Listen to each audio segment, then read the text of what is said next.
Pas problematikës është shfaqur në Star Plus mbi situatën e mbetjeve në njësinë administrative rrethina, kjo njësi e qeverisjes vendore ka nisur pastrimin total të territorit. Administratori Vlash Pjetri bën me dije se ndërhyrjet kanë qenë të nevojshme dhe janë shtrirë në disa prej fshatrave të zonës. Na kooperojmë në kushtet atmosferike tepër vështira.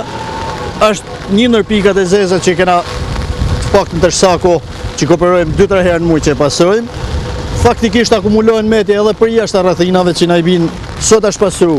Hekurulla, Ngrut, kush aviacionit në këtë vend, rruga nacionale që është Shkodër, Hanihoti deri në Shajtëri. Nesër po ashtu po Sripa sot janë bë 2 rrugë po Srip me mjetet. Për këtë njësi administrative është akorduar edhe një sasi kontejnerësh që do të shpërndahen gjatë ditëve në vijim. Koshat kanë ardhur, por për momentin nuk mund të nxirren nëpër pikat si kena sankcionuna me grafik, për të vetëm në arsye sepse tendri pasrimit do të bëhet. Edhe presim shpejt të marrin fund sepse ka dështuar disa herë. Njësia administrative rrethina ka shfaqur mjaft problematika sa i përket menaxhimit të mbetjeve.